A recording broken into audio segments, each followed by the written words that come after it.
avant d'aller plus loin dans cette cérémonie, je voudrais d'abord passer tout de suite aux remerciements.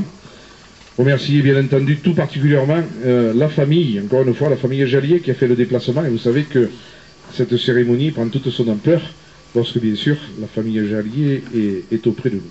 Je voudrais remercier les élus présents, Xavier Bernard, conseiller général, le maire de Beaumont-du-Ventoux, Bernard Charras, les élus des communes, les corps constitués, la gendarmerie de Malocène, gendarmerie cantonale,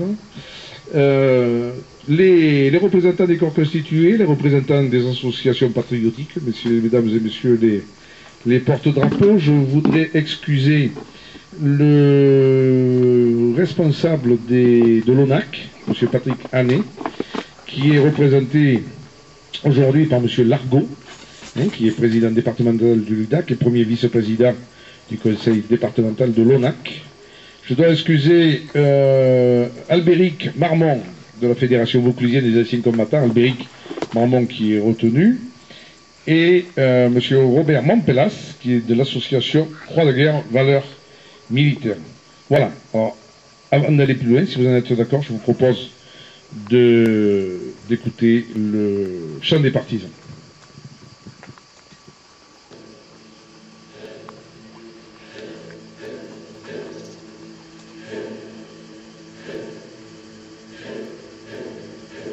Ami, entends-tu le vol noir des corbeaux sur nos plaines?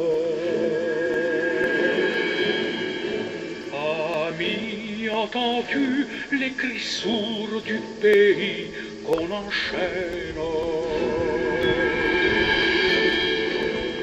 Ohé, partisans, ouvriers, paysans, c'est l'alarme. Ce soir, l'ennemi connaîtra le prix du sang et des larmes. Montez de la mine, descendez des collines, camarades. Sortez de la paille les fusils, les mitrailles, les grenades. Oh, et les tueurs à la balle et au couteau, tuez vite. Oh, et saboteur, attention à ton fardeau, dynamite. C'est nous qui brisons les barreaux des prisons pour nos frères.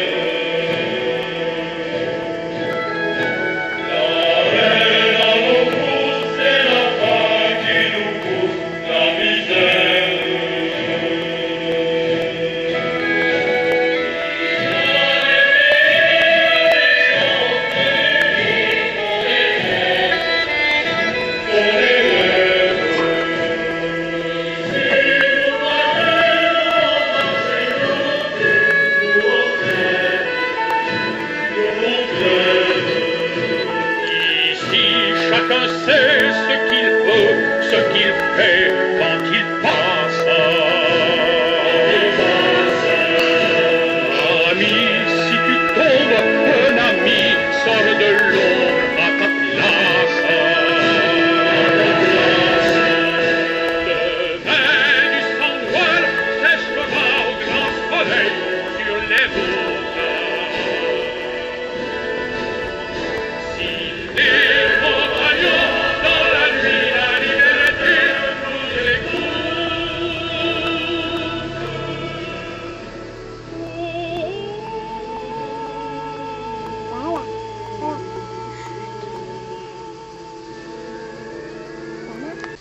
Merci. Moi, je vais rapidement, si je peux, vous parler bien sûr de Joseph Jallier, comme chaque année depuis le mois de septembre 2002, où, mesdames et messieurs Jallier, on a chaque année, 31 juillet, honoré la mémoire de votre père et de votre oncle et de votre grand-père. Et c'est une tradition qui, je vous puis vous le garantir, n'est pas prête de s'arrêter. Alors Joseph Jallier est né le 16 mars 1912 à Montel de Gélat, dans le Puy-de-Dôme. Engagé dans l'aviation le 17 juillet 1931, il est breveté pilote en 1934. Débute la guerre au groupe de chasse 2-1 en 1939, puis il reprend le combat en 1942.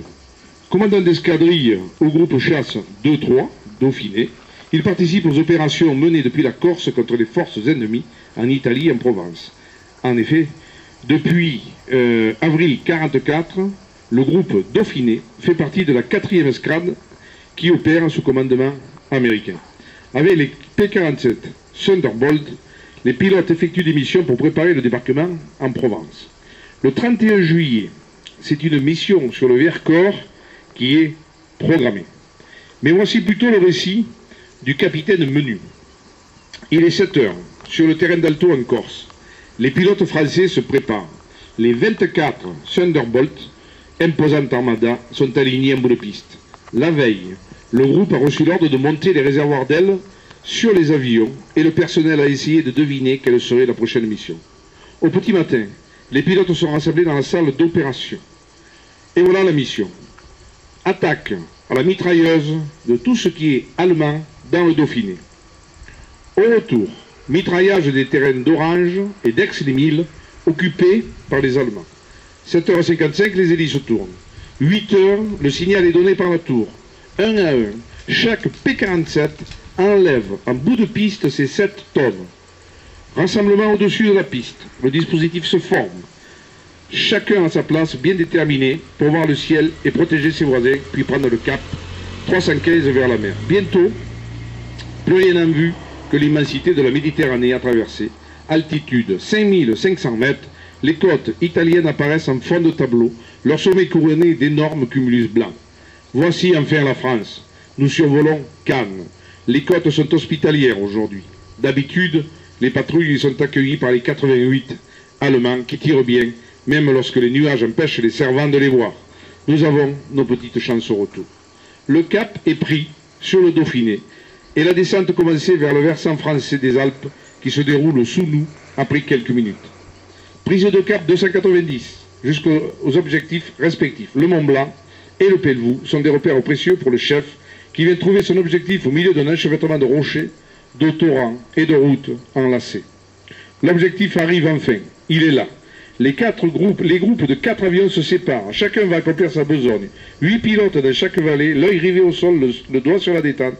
4 pilotes au-dessus, scrutant le ciel, prêts à foncer sur tout chasseur dangereux. Quelle joie, après 4 ans d'exil et de souffrance, que de survoler à nouveau ces terres où tous accrochent des souvenirs, où bon nombre d'entre nous ont des parents, des amis.